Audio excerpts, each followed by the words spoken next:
આપણી સંસ્કૃતિ, આપણા સંસ્કાર સદાય રહે આપણી સાથે. ભારતના મહાન ગ્રંથો અને કવિતાઓનો સંપૂર્ણ સંગ્રહ. સબસ્ક્રાઇબ કરો તિલક.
જય શ્રી કૃષ્ણ. શ્રી કૃષ્ણ કથામાં સુભદ્રા વિવાહનો પ્રસંગ અમે અહીં જ પૂર્ણ કરીએ છીએ. સુભદ્રા પર્વના આ પ્રસંગમાં ભગવાન શ્રી કૃષ્ણએ બે જગ્યાએ પોતાના બૃહદ વિરાટ રૂપના દર્શન કરાવ્યા છે.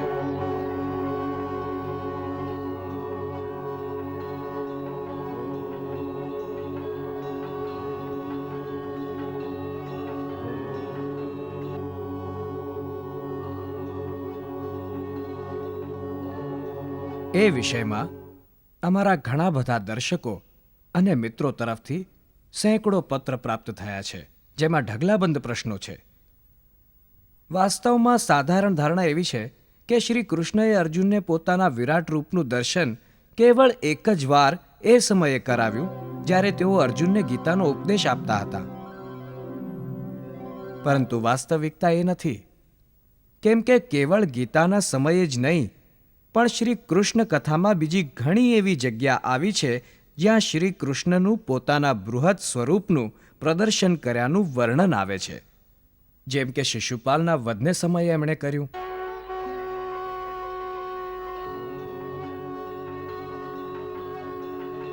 જેમ કે કાલ યવનના વધના સમયે મહારાજ મુચુકુંદને એમણે પોતાનું બૃહદ રૂપ દેખાડ્યું.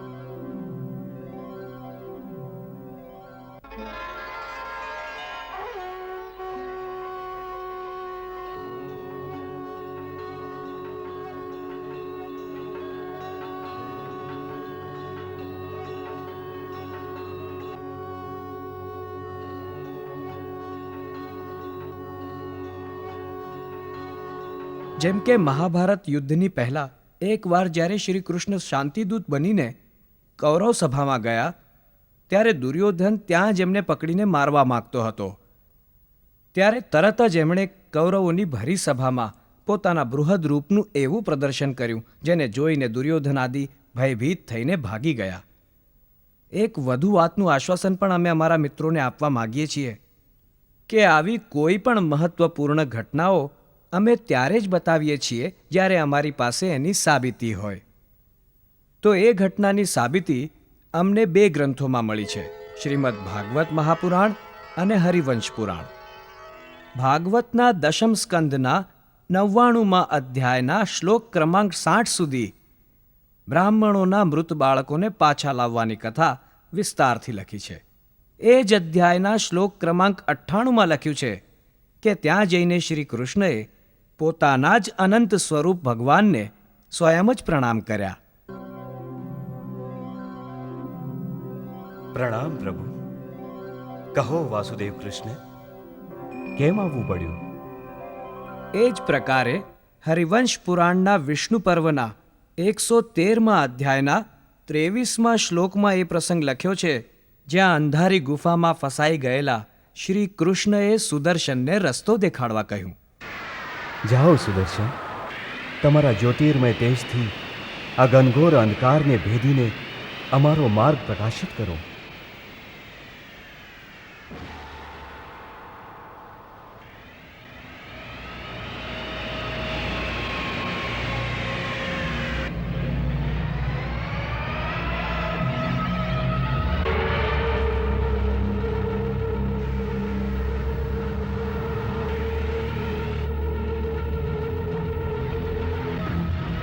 ચાલો પાર્થ,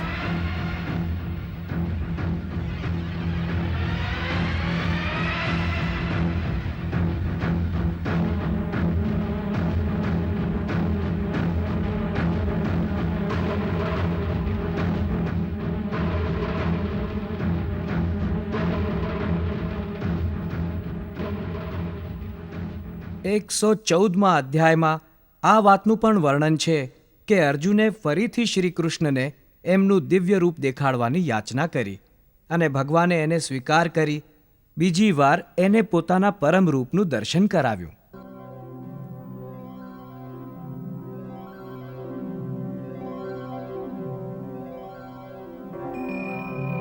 વાસ્તવમાં આ આખી લીલાનું પ્રયોજન એક જ હતું કે ભગવાન પોતાના પરમ સખા અર્જુનની અંદર ઉગી રહેલા અહંકારના છોડને મૂળથી જ કાપી નાખવા માગતા હતા. એટલે જ એમણે જ્યારે બીજી વાર વિરાટ રૂપ ધારણ કર્યું તો એમણે કહ્યું, હું કેવળ અહંકારનું જ ભોજન કરું છું. ખરેખર તો આ પ્રભુની પરમ કૃપા જ છે કે જે ભક્ત એમને અતિ પ્રિય હોય છે એમને તેઓ અતિ શીઘ્ર જ અહંકાર જેવા દોષથી મુક્તિ અપાવી દે છે, ભલે પછી એને માટે એમણે કોઈ દુઃખદાયી નાટકો જ કરવા પડે, કેમ કે તેઓ જાણે છે કે અહંકાર ભક્તિનો પરમ શત્રુ છે. ભક્તિ તો વિનમ્ર હોય છે, સમર્પિત હોય છે.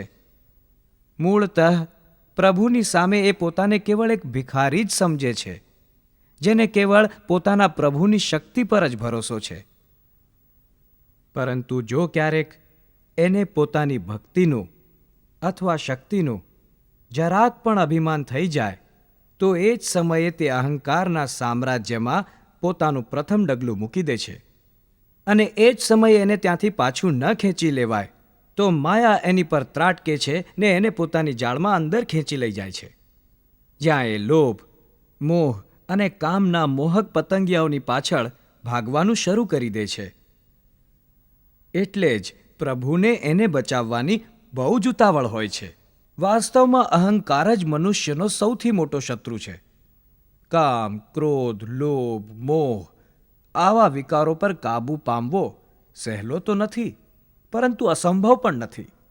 ભગવાને ગીતામાં કહ્યું છે કે મનુષ્ય વૈરાગ્ય અને અભ્યાસ દ્વારા એના પર અંકુશ પામી શકે છે. અને હું તો એમ પણ કહું છું કે જો ભગવાનની આપ પર કૃપા હોય તો આપનું પોતાનું સંતાન, આપના બાળકો, આપના નિકટના સંબંધી, આપના મિત્ર જ આપનું હૈયું કઈ રીતે ભાગી દે છે કે મોહ સ્વયં જ ટુકડે ટુકડા થઈ જાય છે અને વૈરાગ્ય આવી જાય છે. મોહ જાય તો લોભ પણ સાથે ચાલ્યો જાય છે. આ બધી વાતો જેમ મેં કહ્યું તેમ અસંભવ નથી, પરંતુ અસંભવ છે કેવળ અહંકાર પર કાબૂ પામવો. કેવળ અહંકાર જ એક એવો દોષ છે જે મોટામાં મોટા મહાત્મા, મોટામાં મોટા યોગી મોટામાં મોટા દેવતાના મનમાં કોઈક ખૂણામાં એ પ્રકારે છુપાઈને બેઠો હોય છે કે મનુષ્યને સ્વયં પણ એ નથી દેખાતો. ત્યાં સુધી કે મોટા વિનમ્ર ભક્તના હૃદયમાં પણ એની પોતાની વિનમ્રતાનો અહંકાર છુપાયેલો જ હોય છે કે હું બહુ જ વિનમ્ર છું, મારી અંદર અહંકાર જ નથી, જ્યારે આ જ એનો અહંકાર હોય છે. એથી જ જ્યારે પ્રભુ પોતાના કોઈ ભક્તને અહંકારની જાળમાં ફસાયેલો જુએ છે તો તરત જ એના મનમાંથી આ અહંકારને ધોઈ દે છે. એ જ પ્રકારે જેમ માતા પોતાના લાચાર બાળકના શરીરેથી એનું મળમૂત્ર પોતાના હાથે ધોઈને સાફ કરી દે છે. પોતાના પ્રિયજનોનું હિત કરવા માટે ભગવાને ઘણી વખત ઘણી બધી લૌકિક લીલાઓ પણ કરવી પડે છે.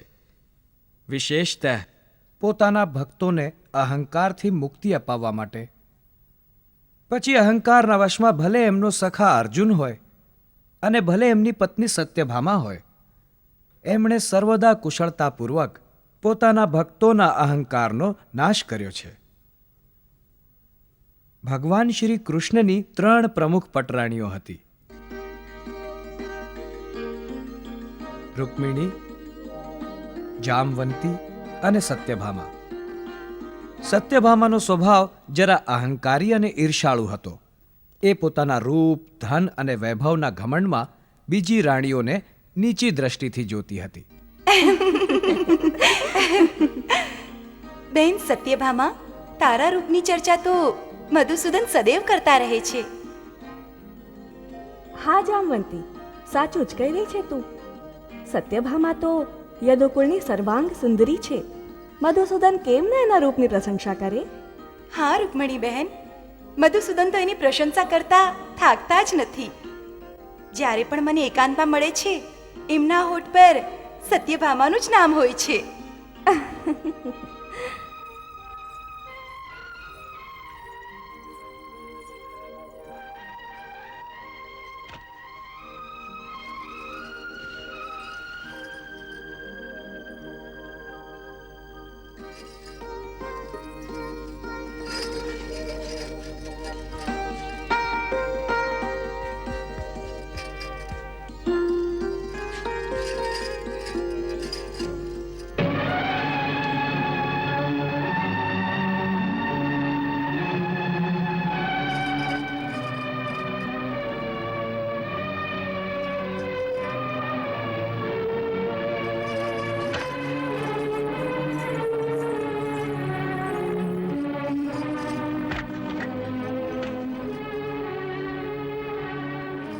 દાસી, મને નહીં, પેલા સત્યભામાને લગાડ ન હતો.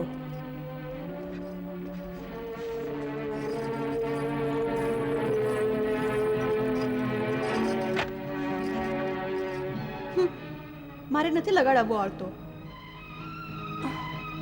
કેમ સત્યભામા? બસ કહી દીધું ને, મારે નથી લગાડવો.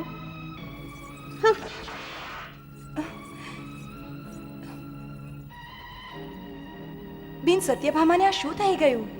અચાનક એમનો મિજાજ કેમ બદલાઈ ગયો મોટી બેન? તું નથી જાણતી જામવંતી? સત્યભામાને એ ખોટું લાગ્યું કે તારી દાસીએ સૌથી પહેલા એને અળતો ન લગાડ્યો. આમાં આ બિચારીનો શું દોષ? આ મારી અંગત દાસી છે, એટલે એણે સૌથી પહેલા પોતાની સ્વામિનીની સેવાની યોગ્ય ગણી. પરંતુ આપે તો એનું ખોટું ન લગાડ્યું. જવા દે જામવંતી, મારી વાત જુદી છે અને સત્યભામાની જુદી છે. એને એના રૂપનો અહંકાર છે. એ સ્વયં પોતાને સર્વશ્રેષ્ઠ માને છે. રાણી સત્યભામાનો અહંકાર નાની નાની વાતોને લઈને પ્રગટ થઈ જતો. આનું એક વિશેષ કારણ પણ હતું કે સત્યભામા એક વૈભવશાળી યદુવંશી સરદાર સત્રાજીતની દીકરી હતી. સત્રાજીતે એક મહાન તપસ્યા કરીને સેમંતક નામનું મણિ પ્રાપ્ત કર્યું હતું. એ મણિને લઈને એ પ્રતિદિન સૂર્યની સામે રાખીને મંત્રોચ્ચાર કરતો, જેથી એ મણિમાંથી સોનું વરસતું હતું. દેવગણૈઃ સુપૂજિતં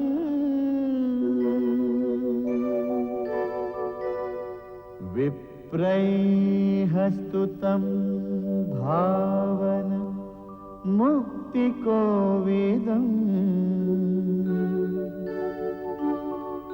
तं देवदेवं प्रणमामि सूर्यम् पुनातु मां तत्सवितुर्वरेण्यम् तत्सवितुर्वरेण्यम्.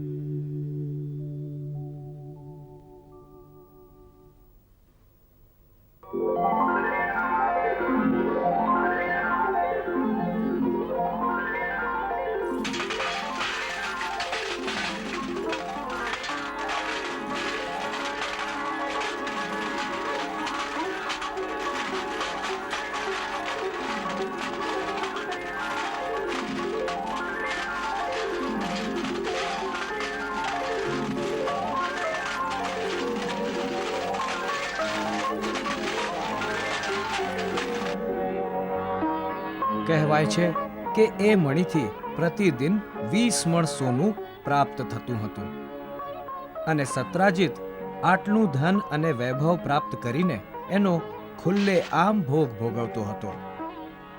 સત્રાજીતના આ વૈભવની ચર્ચા દ્વારિકાના યાદવોની સભામાં ઘણીવાર થતી હતી અને એક દિવસ યાદવ સભામાં જ્યારે એની ચર્ચા ચાલી તો સત્રજીત તો આ સમયે સૌથી ધનવાન થઈ ગયો છે. થાય કેમ નહીં? એને સેમંતક મળી પ્રાપ્ત થયું છે ને? સાંભળ્યું છે કે મણીને પ્રતિદિન 20 મણ સોનું આપે છે. હા, સાંભળ્યું તો મેં પણ એવું જ છે. પરંતુ આ મણી એને મળ્યું ક્યાંથી? ભૂમિમાંથી. બીજે ક્યાંથી? તો ભૂમિમાંથી મળેલી સંપત્તિ પર કોઈ એક વ્યક્તિનો અધિકાર હોય છે? આપનો શું મત છે આ અંગે?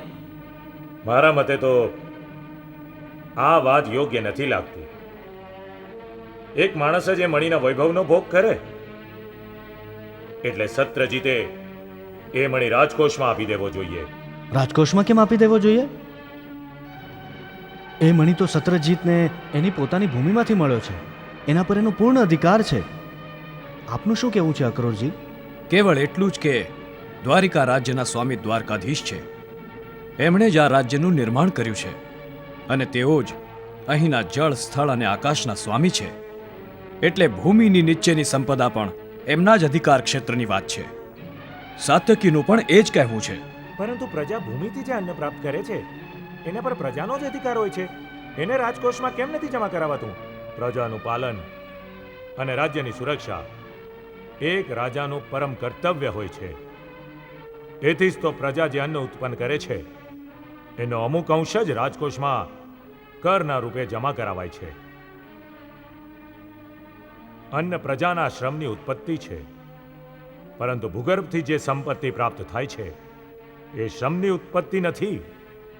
એટલે જે સંપત્તિ રાજકોષમાં જમા કરાવી દેવી ઉચિત છે. સેમંતક મણીને માટે રાજ્યમાં રક્તપાત થઈ શકે છે અને સત્રાજીત કોઈ આપત્તિમાં પડી શકે છે. રાજાને મણી સોંપવાથી એ પણ સુરક્ષિત રહેશે અને દ્વારિકા રાજ્યના વૈભવમાં પણ વૃદ્ધિ થશે. અંતતઃ સત્રાજીત તો આ જ રાજવંશનો એક ભાગ છે.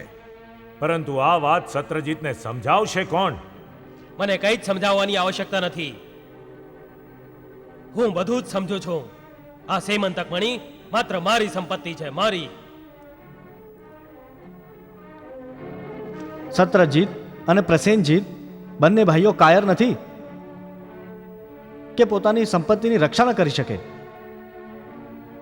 અને પાછો આ મણી તો મારા ભાઈને એની ભૂમિમાંથી પ્રાપ્ત થયો છે, તો પછી અમે એને કેમ દ્વારકાધીશને આપી દઈએ? એટલા માટે કે આમાં આખી દ્વારિકાનું હિત છે. આ મણીથી જેટલું સોનું નીકળશે એનો નગરજનોના હિતમાં ઉપયોગ થશે.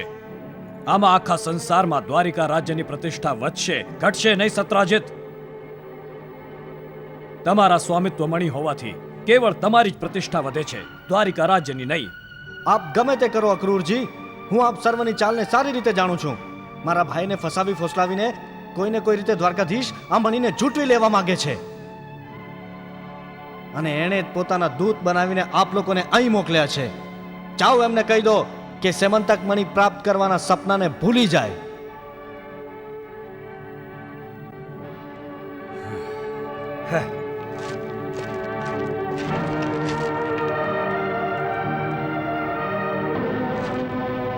સત્રજીતનું આટલું સાહસ કે એ દ્વારિકાધીશને પડકારે? સત્યકી, જરા ફરી કહો તો શું કહ્યું હતું? એ જ મોટા ભાઈ કે દ્વારકાધીશે એમને દૂત બનાવીને સેમંતક મણી આંચકી લેવા માટે મોકલ્યા છે. મારા રાજ્યમાં રહેશે અને મારી નિંદા કરશે? હું પૂછું છું કે એની આટલી હિંમત શી રીતે થઈ કે એક રાજાના અધિકારોને પડકારી શકે? શું એક સેમંતક મણીએ એને આટલો દુઃસાહસી બનાવી દીધો છે? તમારા લોકોની વાતોથી તો લાગે છે કે એને રાજાના અધિકારોથી પરિચિત કરાવવાનો સમય આવી ગયો છે. ચાલો. કોને શેનો પરિચય આપવા જાવ છો મોટા ભાઈ?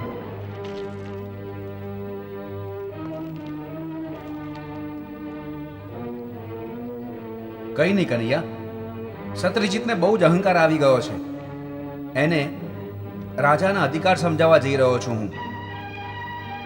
શા માટે? એટલા માટે કનૈયા કે એક સેમંતક મણીને કારણે એ સ્વયંને દ્વારિકાધીશથી ચડિયાતો સમજે છે. વાસુદેવ, અમે પણ સત્રજીતને એ જ સમજાવવા ગયા હતા કે એ મણી દ્વારકાધીશને યોગ્ય છે, એટલે એ મણી રાજાને ભેટ આપી દે, પરંતુ એણે અમારી વાતનો નિરાદર કર્યો. હા, અને એને પોતાની અંગત સંપત્તિ માની બેઠો. અને એટલે જ કનૈયા, હું એને સ્વયં હસ્તગત કરવા જાઉં છું. શું બળપૂર્વક મોટા ભાઈ? હા, કનૈયા જ્યારે બહુ જ સમજાવવા છતાં પણ કોઈ ન માને તો બળનો ઉપયોગ ન્યાયસંગત છે. શું આ એક રાજાના અધિકારનો દુરુપયોગ નહીં હોય મોટા ભાઈ? દુરુપયોગ? કેમ? કેમ કે રાજાનું સૌથી પહેલું કર્તવ્ય એ છે કે પોતાની પ્રજાનું રક્ષણ કરે, એનું પુત્રવત પાલન કરે, પોતાની પ્રજાની સંપત્તિ અને એના વૈભવને સુરક્ષિત રાખે. એક રાજાને પોતાની પ્રજાની સંપત્તિને બળપૂર્વક છીનવવાનો કોઈ અધિકાર નથી. જો રાજવંશી અત્યાચારી બની જશે તો એક રાજા અને દાસમાં શું અંતર રહી જશે? ધર્મને અનુસાર રાજા પાલક હોય છે, ઘાતક નહીં. તો પછી આપણે અધર્મના માર્ગ પર શી રીતે ચાલી શકીએ મોટા ભાઈ? તો શું સેમંતક મણી એની અંગત સંપત્તિ થઈ ગઈ છે? નિશ્ચિત જ. એ સત્રજીતની અંગત સંપત્તિ છે. એને એના અધિકારમાં જ રહેવા દેવી જોઈએ. એ આપણી સંપત્તિ કદાપી નથી, અક્રૂરજી. ત્યાં બીજા દિવસે સત્રાજીતનો ભાઈ પ્રસેનજીત જ્યારે શિકાર કરવા જઈ રહ્યો હતો ત્યારે એ સુરક્ષાની દ્રષ્ટિથી સેમંતક મણી પોતાની સાથે જ લઈ ગયો. તું કંઈ ચિંતા ન કરતો સત્રજીત, આ મણી મારી પાસે સુરક્ષિત રહેશે. જો આને હું તારી પાસે મૂકી જઈશ તો કોઈ તને ભોળવી ફોસલાવીને દ્વારિકાધીશને આપી દેવા માટે ફરજ પાડશે. હું શિકાર પરથી પાછો આવીને તને પાછો આપી દઈશ. ઠીક છે ભાઈ, હું તમારી પ્રતીક્ષા કરીશ.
મારા મતે તો આ વ્યર્થ જ વિવાદ વધારો છો. અને યદુકુળના રાજવંશને રૂષ્ટ કરવા જાઓ છો. કેમ? શું આ મણી મારી સંપત્તિ નથી? હું જાણું છું કે આ આપની સંપત્તિ છે. તો શું તું એમ ઈચ્છે છે કે હું બીજાને માટે મારી સંપદાનું દાન કરી દઉં? બીજા માટે નહીં, પોતાની પુત્રી માટે તો કરી શકો છો. આપણી પુત્રી માટે કેમ નહીં? અને એને માટે આપે એક વર તો શોધવાનો જ છે. નિશ્ચિત જ. તો પછી આપણા જમાઈના રૂપમાં શ્રી કૃષ્ણથી ચડ્યા તો બીજો કયો વર હોઈ શકે? અરે તું તો બહુ બુદ્ધિશાળી થઈ ગઈ છે. મને તો સપને પણ વિચાર નહોતો આવ્યો. આ સમસ્યાનો કેટલો સરળ અને શીઘ્ર ઉપાય શોધી લીધો. નિશ્ચિત જ મારી દીકરી સૌભાગ્યશાળી છે. એક સૈમંતક મણીનું કરિયાવર દઈને એક પિતાને દ્વારિકાધીશ જેવો જમાઈ મળી જાય તો એના માટે અધિક સુખ બીજું શું હોઈ શકે છે? પ્રસન્નજીતને આવવા દે, હું એને પણ આ પ્રસ્તાવ માટે સહમત કરી દઈશ. અરે લે, પ્રસન્નજીત આવી ગયા.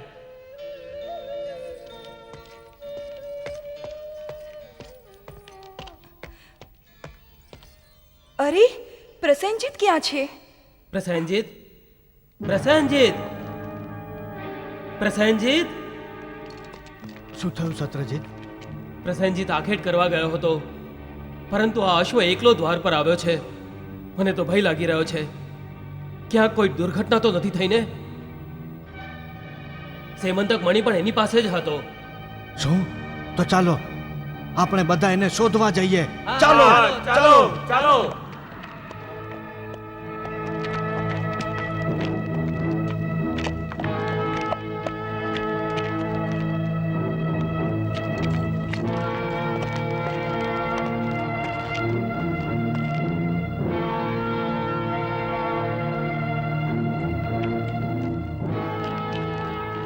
અરે, આ તો પ્રસેનજીતનું ધનુષ્ય છે.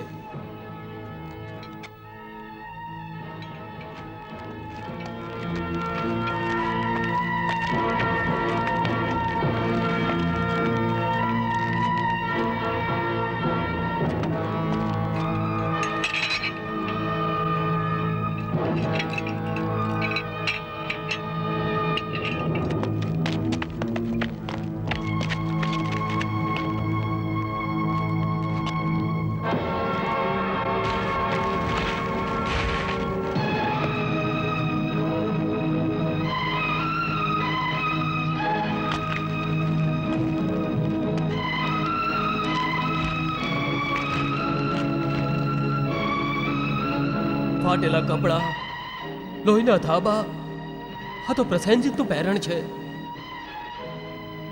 ક્યાંક પ્રસેનજીત પર કોઈએ ઘાત તો નથી કર્યો ને? અહીં ક્યાંય સેમંતક મણી પણ નથી દેખાઈ રહ્યો. કોણ ઘાત કરશે પ્રસેનજીત પર? મારું તો અનુમાન છે કે કોઈ વન પશુએ હુમલો કર્યો હશે. કોઈ હિંસક જાનવરનું જ કામ લાગે છે આ. હિંસક પશુનું નહીં, કોઈ હિંસક મનુષ્યનું કામ હોઈ શકે છે. બની શકે છે કે કોઈ ડાકુએ મણીની લાલચમાં આવીને એની પર વાર કર્યો હોય સત્રજીત. પરંતુ મણી તો સદૈવ મારી પાસે રહેતો હતો. સૌને ખબર છે કે સેમંતક મણીનો સ્વામી હું છું.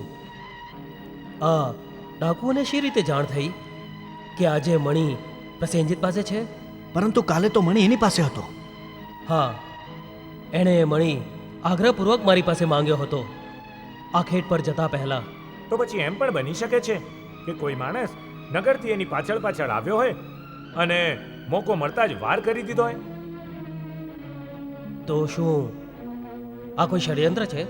ધનની લાલચ કંઈ પણ કરાવી શકે છે. મોટામાં મોટા માણસનો ધર્મ પણ માયાના ચક્રવ્યૂહમાં ફસાઈને ચલિત થઈ જાય છે. થોડા દિવસ પહેલા કેટલાક લોકો આ મણીને દ્વારકાધીશને આપવાનો પ્રસ્તાવ લઈને તમારી પાસે આવ્યા હતા ને? સત્ય છે. અને તમે આ મણી દ્વારકાધીશને આપવાની ના પાડી હતી. આ પણ સત્ય છે. તો એ કેમ નથી વિચારતા કે પ્રતિદિન 20 મણ સોનું આપનારા મણી માટે કોઈ શું ન કરી શકે? તો શું તમારું તાત્પર્ય એ છે કે દ્વારિકાધીશે પ્રસન્નજીત પર ઘાત કરાવ્યો છે? બની શકે છે.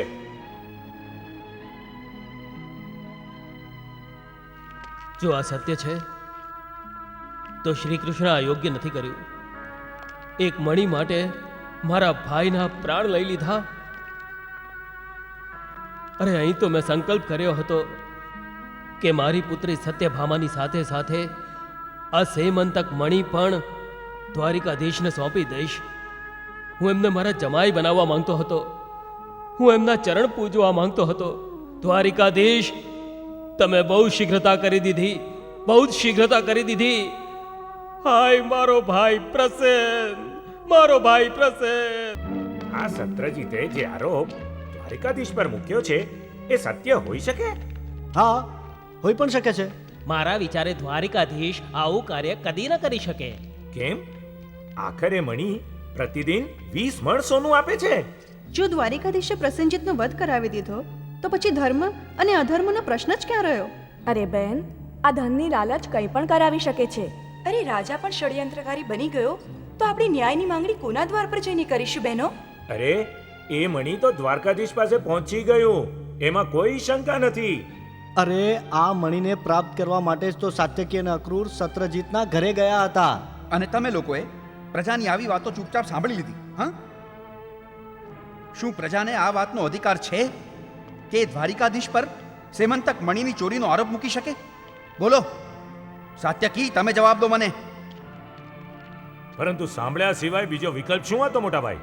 છે, ઉપાય અવશ્ય છે. આવા ખોટા આરોપ માટે પ્રજાને દંડ દઈ શકીએ છીએ. સત્રજીતનો ભાઈ પ્રસેનજીત મરી ગયો એ વાતનું દુઃખ અમને અવશ્ય છે, પરંતુ એટલે સત્રજીતને એ છૂટ નથી મળી જતી કે દ્વારિકાધીશ પર અનર્ગળ આરોપ મૂકતો ફરે. દ્વારિકાધીશ પર આરોપ મૂકવાનો અર્થ છે દ્વારિકાધીશના ધર્મ પર આરોપ. આપણે આ ઘટના પર અવશ્ય નવેસરથી વિચાર કરવો પડશે. વિચાર કેવો અક્રૂરજી, વિચાર કેવો? જો સત્રજીત અમારી પાસે આવીને પ્રાર્થના કરત તો અમે અમારા ગુપ્તચરોના માધ્યમથી આ વાતની જાણ અવશ્ય કરાવત, પરંતુ એણે તો સીધા દ્વારિકાધીશને આ ષડયંત્રમાં ઘસડ્યા છે. હવે એને આ વાતનો દંડ અવશ્ય મળવો જોઈએ. પરંતુ મોટા ભાઈ, દંડ દેતા પહેલા આપણે અવશ્ય દ્વારિકાધીશની સલાહ લેવી જોઈએ. એની શું સલાહ લેવી જોઈએ આપણે? એની શું સલાહ લેવી જોઈએ? હા, એ તો ફરીથી કોઈ નીતિ અને ધર્મની વાત લઈને આપણને ઉપદેશ દેશે, બીજું શું? ના મોટા ભાઈ, આરોપનો સંબંધ સીધો દ્વારિકાધીશ સાથે છે. એથી જ સૌથી પહેલા આપણે એમનો મત લઈ લેવો જોઈએ. અક્રૂરજી યોગ્ય કહે છે.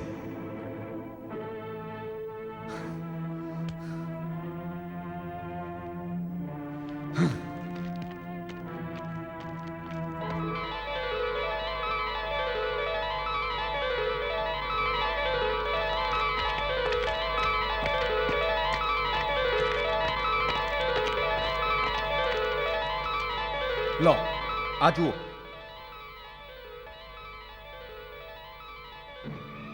કનૈયા, તું અહીં ધ્યાન ધરીને બેઠો છે અને ત્યાં પ્રજા તારા વિશે કોણ જાણે શું શું કહે છે. શું કહે છે મોટા ભાઈ? એ જ કે સત્રજીતના ભાઈ પ્રસેનજીતનો વધ કરાવીને તે જ સેમંતક મણીનું હરણ કર્યું છે. અને અમે લોકોએ નિશ્ચય કર્યો છે કે સત્રજીતને એના મિથ્યા આરોપ માટે દંડિત કરવામાં આવે.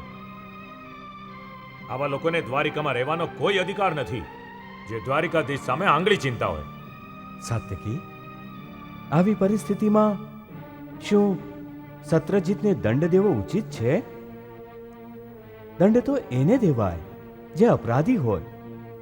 એણે શું અપરાધ કર્યો છે? એનો અપરાધ એ છે કનૈયા કે એણે તારા પર મિથ્યા આરોપ મૂક્યો છે. શું આ અપરાધ ઓછો છે? પરંતુ આ અપરાધની પાછળ એનો ન્યાય માગતો સાદ કેમ નથી સાંભળતા મોટા ભાઈ? આખરે એનો ભાઈ મર્યો છે, એના અમૂલ્ય મણીની ચોરી થઈ છે. પરંતુ કનૈયા, શું એનું ઉત્તરદાયિત્વ આપણા પર છે? કનૈયા, લોકો તારા પર કાદવ ઉછાળી રહ્યા છે અને તું અહીં મલકાઈ રહ્યો છે. જો આપણે સત્રજીતને દંડ દઈશું તો શું લોકો ચર્ચા કરવાનું બંધ કરી દેશે? ના મોટા ભાઈ, એને દંડિત કરવાથી તો લોકો પુષ્ટિ કરી દેશે કે કૃષ્ણએ જ સેમંતક મણીને કારણે પ્રસન્નજીતની હત્યા કરાવી છે. દંડ દેવાથી તો એનો આરોપ વધુ પ્રબળ થઈ જશે. જુઓ જુઓ સાત્યકી, મેં કહ્યું હતું ને, કૃષ્ણ સાથે પરામર્શ કરવાની કોઈ આવશ્યકતા નથી. એ આપણને નીતિ અને ધર્મની મોટી મોટી વાતો સંભળાવીને આપણા ઉદ્દેશ્યથી ચલિત કરશે એ જ થઈ રહ્યું છે ને? પરંતુ મોટા ભાઈ, આપ એ કેમ બોલો છો કે આપણે રાજા છીએ? માત્ર દંડ દેવો જ આપણું કર્તવ્ય નથી. તો હવે શું કરશે કનૈયા? શું કરશે તું? આરોપનું માથું નમાવીને સ્વીકાર કરી લેશે એ જ ને? ના મોટા ભાઈ, આપણે સ્વયં સત્યની શોધ કરશું, સેમંતક મણીની શોધ કરશું. આખરે મણી ક્યાંક ને ક્યાંક તો હશે જ ને. આપનો વિચાર યોગ્ય છે દ્વારકાધીશ. હવે આપ સ્વયં જ પોતાના ઉપર લાગેલા કલંકને ભૂંસી શકો છો.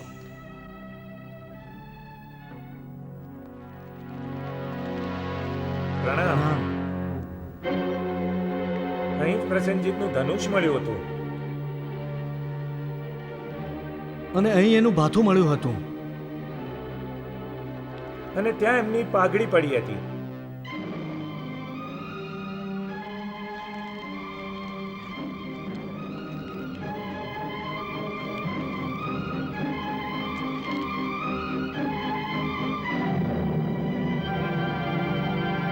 જુઓ અક્રૂરજી,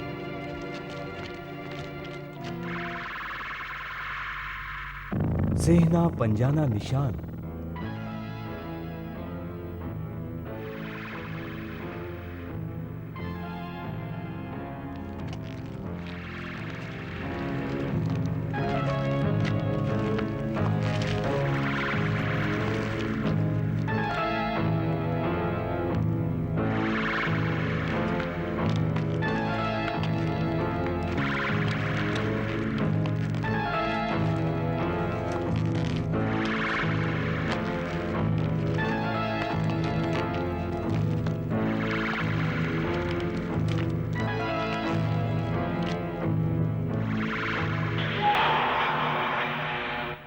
જુઓ અક્રૂરજી,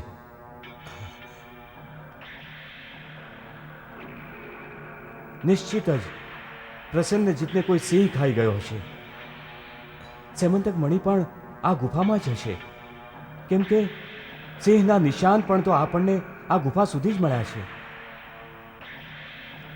આપ સર્વ અહીં જ રહેજો, હું ગુફામાં જાઉં છું. સત્યને પ્રકાશમાં લાવવા માટે આ આવશ્યક છે. દ્વારિકાધીશજી, મારી આપને એક વિનંતી છે કે આપ આ ભયાનક અને અંધારી ગુફામાં ન જતા આપ. સિંહના પંજાના નિશાન પણ મળ્યા છે.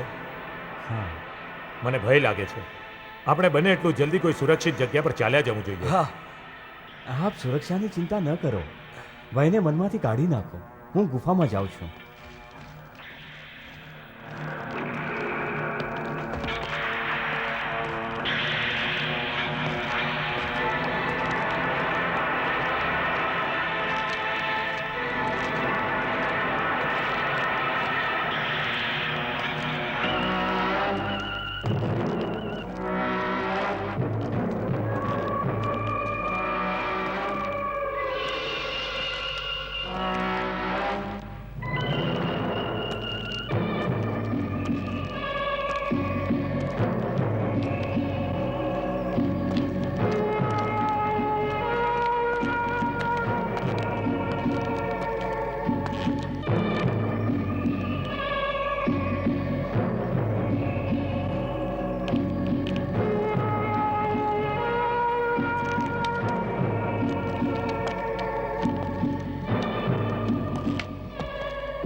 પિતાશ્રી પિતાશ્રી પિતાશ્રી પિતાશ્રી પિતાશ્રી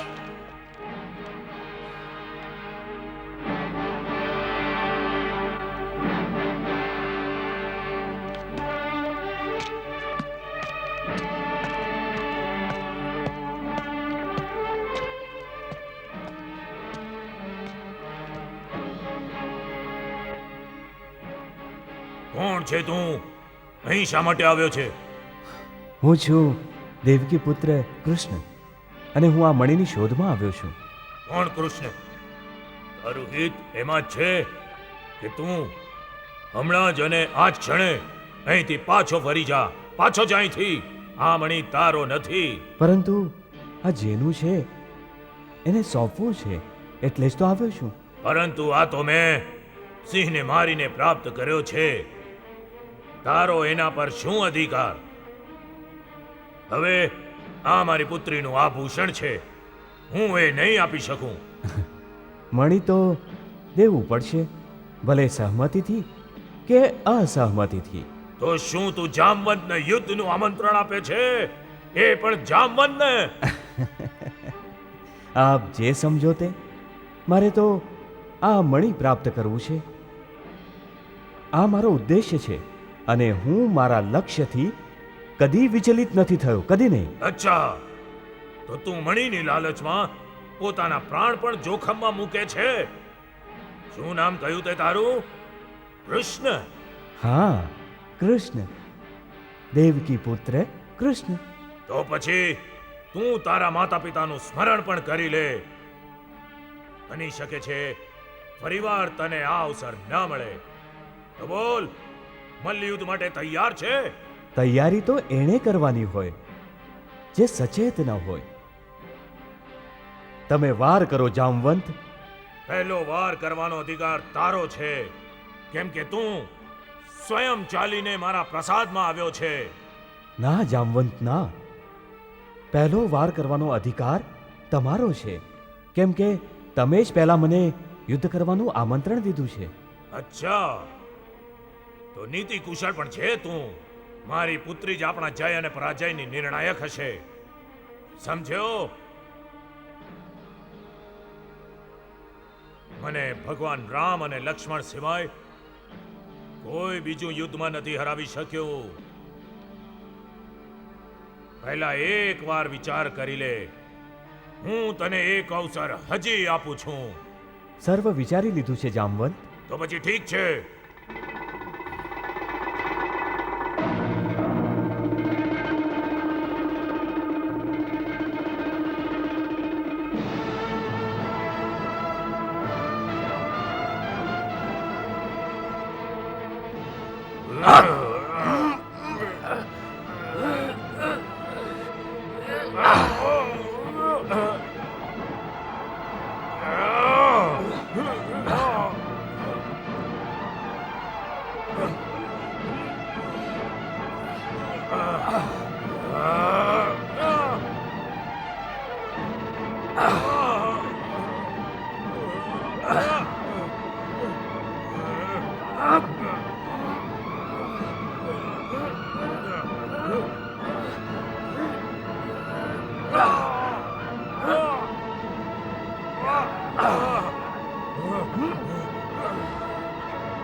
સાચું કે કોણ છે તું? કહી તો દીધું, દેવકી પુત્ર કૃષ્ણ.